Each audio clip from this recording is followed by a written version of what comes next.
Buenos días, Osvaldo. Ayer tuvimos en Buenos Días a María Corina Machado, quien decía que el reglamento anunciado por la Comisión Nacional de Primaria todavía faltaban como muchos temas importantes por definir. Quisiera que nos dieras tu apreciación de lo que significa este reglamento para las primarias. Sí, bueno, la realidad se han publicado una cantidad importante de reglamentos. Estamos hablando de unos 7 reglamentos aproximadamente que están normando diferentes aspectos del proceso electoral de primaria. ¿Ok?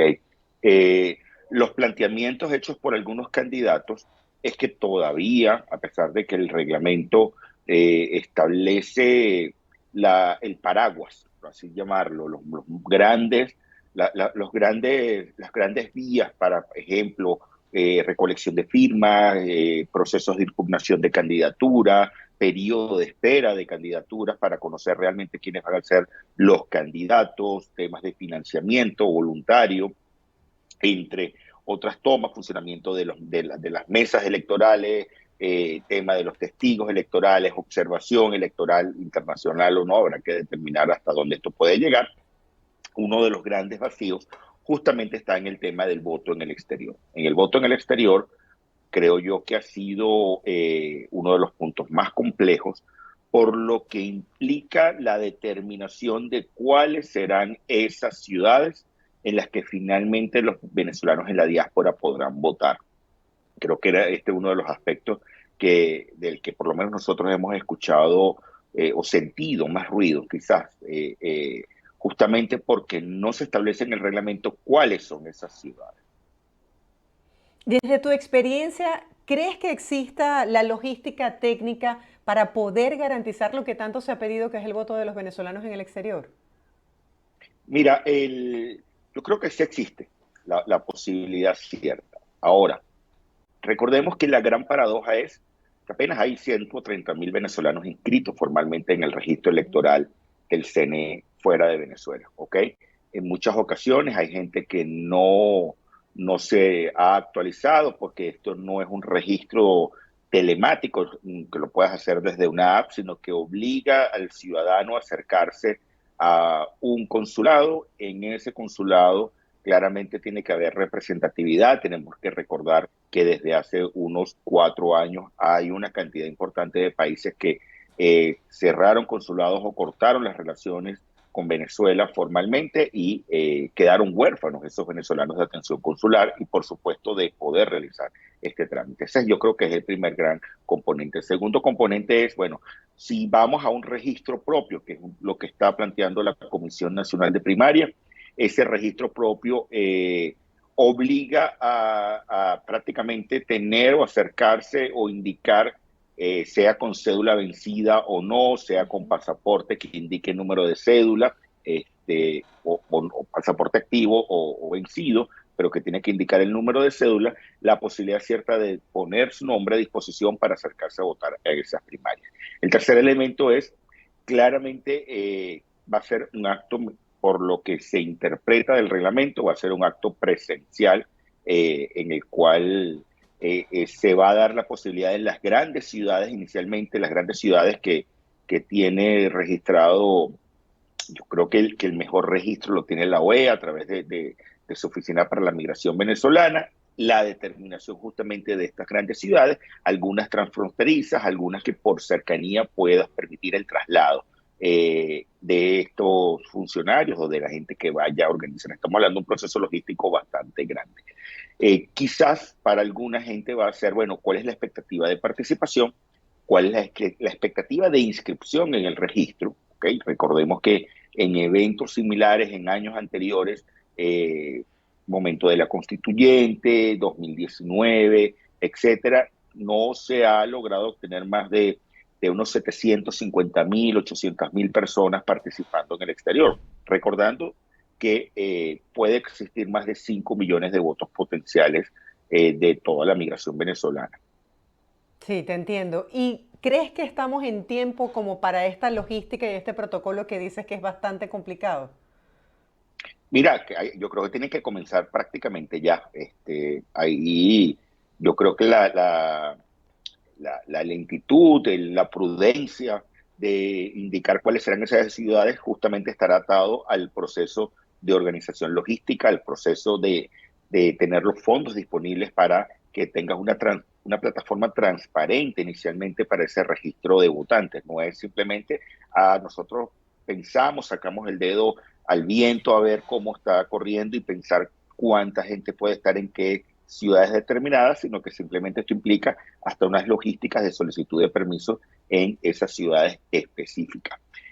Lo segundo, hay, yo creo que viene una parte más compleja, que es el elemento propagandístico, el elemento de información para que la gente pueda saber que ese evento está sucediendo, que no lo deje para última hora, porque Claro. va a ser un evento que tome un tiempo y que eventualmente la gente pueda acercarse.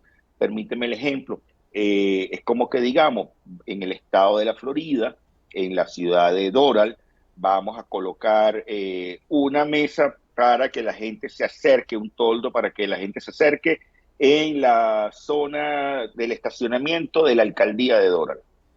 Estoy acá en una situación hipotética. Ok, ¿cuánto tiempo está ese toldo allí para que la gente se acerque a registrarse? No puede estar allí 3 meses. No. O sea, imagínate el voluntariado que tú necesitas para que 3 meses esté allí sistemáticamente todos los días en un horario conveniente para que claramente la gente pueda acercarse. Estamos hablando de probablemente periodos relativamente cortos de tiempo, de unos 10, 15 días, para que la gente haga ese registro y pueda efectivamente hacerlo. Esos detalles técnicos, logísticos, no están claros todavía.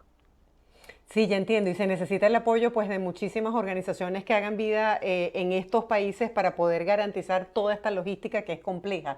Otro punto importante, Osvaldo, es lo que tiene que ver con el acompañamiento o no del Consejo Nacional Electoral. María Corina Machado decía que para garantizar transparencia y confiabilidad en el proceso de las primarias, ella propone que el voto se haga manual y se cuente de manera manual. ¿Tú coincides con ella en esta opinión? Mira, sí, aquí hay, yo creo claramente, y bueno, lo veíamos en nuestra última sesión de trabajo. La intención de participación disminuye, de la participación dura, disminuye en cerca de 11%. ¿Ok?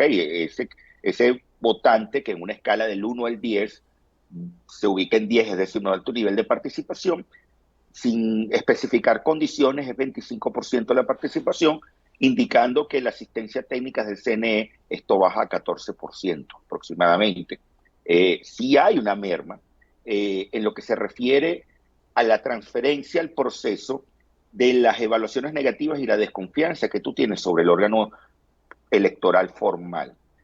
Del otro lado, los argumentos, porque es importante esbozarlos, indican que puede haber mayor cobertura a nivel de cantidad de centros electorales y también indican, bueno, yo en la elección del 24, en el momento que me corresponda, voy a tener que utilizar esa maquinaria.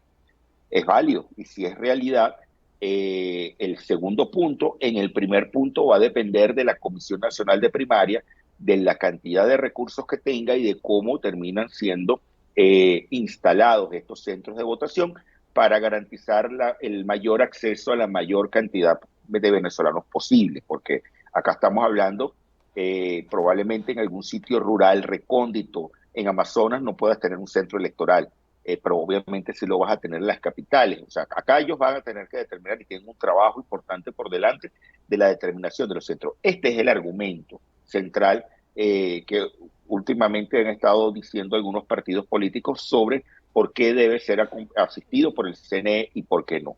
Lamentablemente la gente indica, bueno, el asunto de la captahuella, el asunto de potencialmente el Plan República, estás entregando un proceso ciudadano a las manos de una institución que está secuestrada, como lo indican algunos de estos voceros. Yo creo que claramente, si tú indicas, nosotros estamos o queremos hacerlo diferente, deberías utilizar herramientas diferentes para garantizar la transparencia de ese proceso y justamente yo creo que la posibilidad, obviamente, del trabajo manual, del voto manual y de la transmisión, que en otros eventos se ha hecho, creo que puede garantizar justamente esa tranquilidad para candidatos y también para una parte importante de la población. No obstante, es importante decir 14% de los asistentes a primarias, del potencial asistente a primaria de todo el registro electoral, le da igual si es con el CNE o no.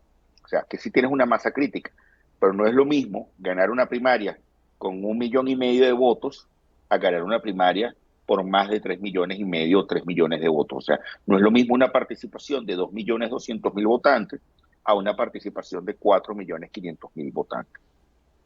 Osvaldo, sé que nos has dicho en el programa que el número de posibles candidatos habla de pluralidad y de democracia en el país. Sin embargo, hemos visto algunos candidatos o precandidatos que no están ni siquiera con una buena representación en las encuestas. ¿Esto no distrae más bien la atención del electorado? ¿Y cómo ves el hecho de que solamente tengan 2 meses para la campaña electoral?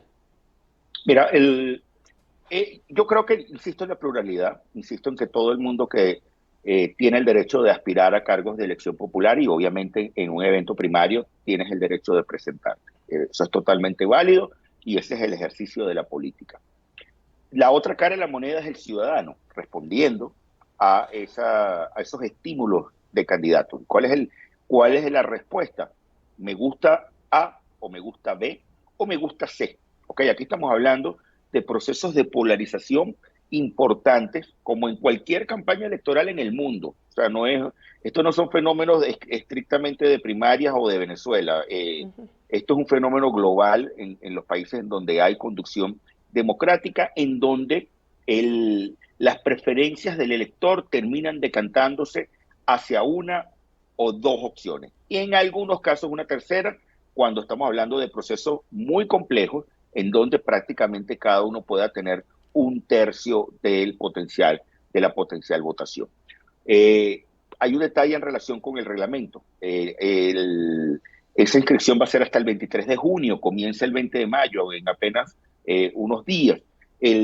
Los nombres finales los vamos a conocer aproximadamente hacia 10 días después del 23 de junio. Estamos hablando 3, 4 de julio aproximadamente, que termina ese periodo en ese cronograma que ha establecido la Comisión Nacional de Primaria, ¿ok? Y ahí determinaremos quién es y quién no está. Ejemplo, quién alcanzó, siendo independiente y no teniendo partidos políticos que estén detrás de ellos, quiénes literalmente están o pueden efectivamente presentarse y recogieron el 0,5% de las firmas necesarias. Quienes dijeron, yo soy precandidato ahorita, pero no voy a presentar mi nombre porque me di cuenta que mi candidatura no levantó. Cuando hablo de levantar, es que tú sepas que puedes ser competitivo, a pesar de que no estés primero en las encuestas, puedes ser competitivo en tanto y cuanto logres tener los recursos necesarios para enfrentar una campaña electoral de 2 meses, 60 días. Es una campaña razonable en tiempo para unas primarias. Hay gente que ya prácticamente arrancó hace tiempo, pero supongamos Marjorie quiere ser candidata y decide presentar su nombre a la opinión pública el 23 de junio, ok, último día de cierre, va a tener menos tiempo que la persona que arrancó a recorrer país en noviembre del año pasado. Okay, aquí hay un detalle importante, del tiempo es para elevar tus niveles de conocimiento y obviamente una vez elevados tus niveles de conocimiento, permita, mediante tu discurso, tus acciones, generar un proceso de agrado, que luego ese proceso de agrado se transforme en un proceso de confianza y luego ese proceso de confianza termine derivado en una intención de voto probable. Okay, yo creo que esto es más o menos el proceso de construcción, pero sí creo que es un tiempo suficiente. Hasta ahora yo creo que podemos estar hablando de unos 8 o 9 nombres formales. Insisto, son precandidatos todos. Yo creo que todavía tú no tienes un candidato formal porque formalmente no está abierto el periodo de postulación. Y hay gente, creo que hay candidatos que van a esperar los últimos días para formular su inscripción, visto los huecos que pueden tener algunos reglamentos que acaba de publicar la Comisión Nacional de Primaria. O sea, porque todavía no existe esa claridad de condiciones que indiquen si voy con todo porque ya tengo todo o medianamente satisfecho o totalmente satisfecho las expectativas que yo tenía en relación con el proceso. Sabemos que es muy pronto para conocer la intención de votos, pero en este momento, según los precandidatos que existen, ¿cuáles sientes tú que son más favorecidos por la gente? Háblame, por ejemplo, de 3. Mira, a ver, hay primero dos ideas. La primera idea fuerza que tú tienes es el apoyo a candidatos que han eh, permanecido luchando todos estos años. Permíteme hablar del atributo, ¿ok? Eh, ese haber visto a gente siendo constante, estando presente en la lucha política, acompañando al elector, al pueblo venezolano durante muchos años, es un atributo. Inicialmente tienes ese. El segundo atributo que tú tienes es candidatos que puedan representar independencia, o sea, o son independientes de la plataforma unitaria. Estamos hablando acá de gente que se ha diferenciado y ni siquiera de la plataforma unitaria. Cuidado, sí, de tradicionalmente el G4, estos cuatro partidos que durante algunos años han conducido a la oposición venezolana. Acción Democrática, Primer Justicia, Voluntad Popular, Un Nuevo Tiempo, a pesar de que otros micropartidos han estado allí. Pero luego tienes un bloque de aspiración. Yo quiero un candidato que no sea por diferenciación de este G4.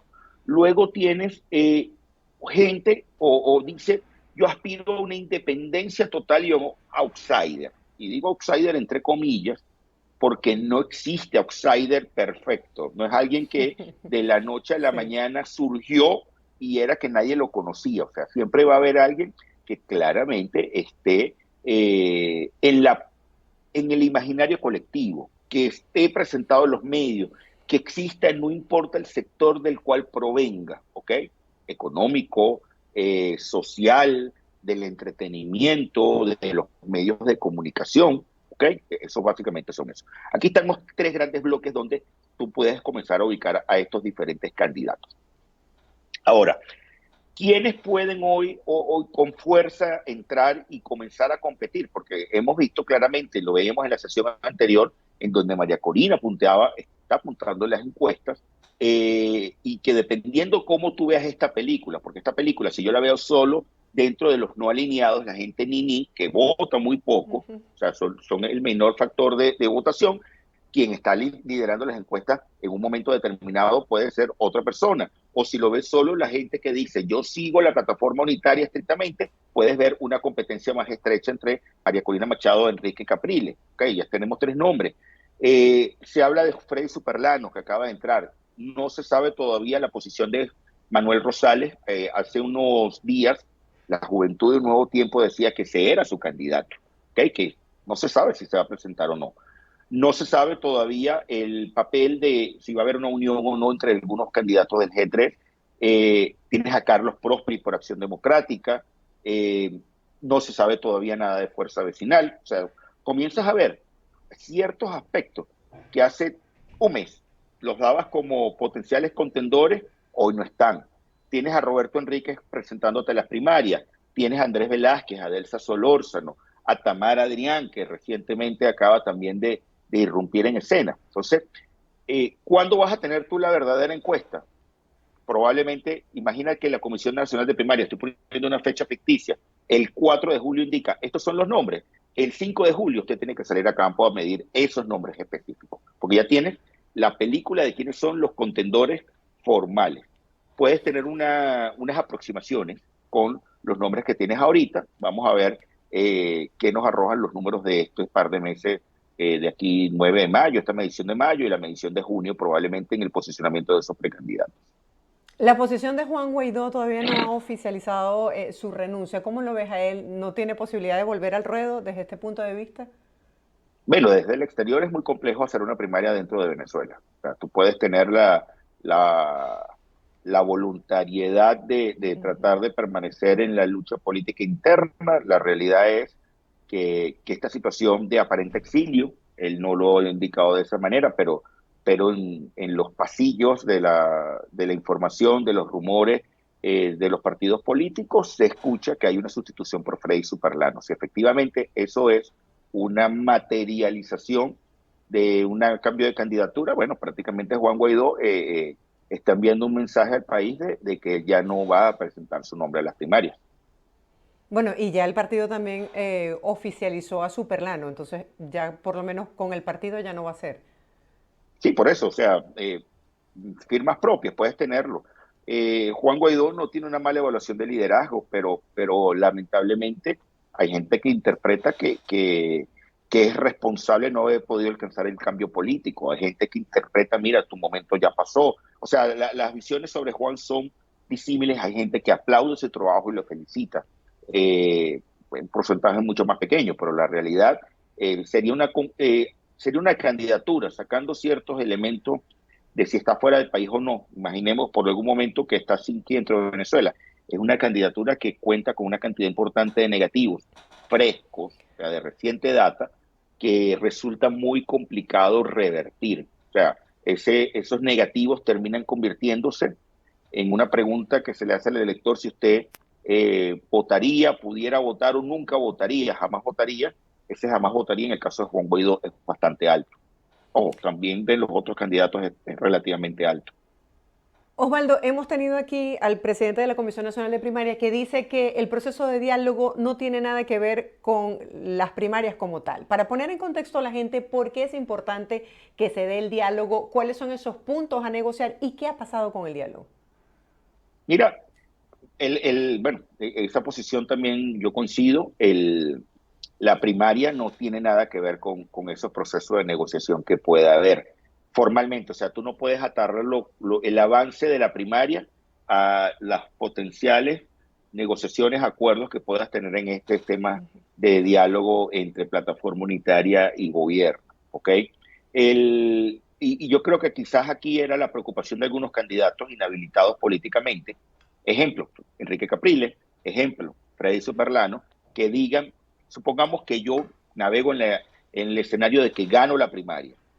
Está ganando un inhabilitado y esto puede generar cierto temor de cómo va a ser ese proceso de sustitución de candidatura, que no está en manos de la Comisión Nacional de Primaria, sino que pasa a estar en manos de la plataforma unitaria, por efectos de no alcanzar la concesión en la negociación, en el diálogo, de que te quiten las inhabilitaciones políticas. ¿Ok? Yo creo que ese es el punto principal allí.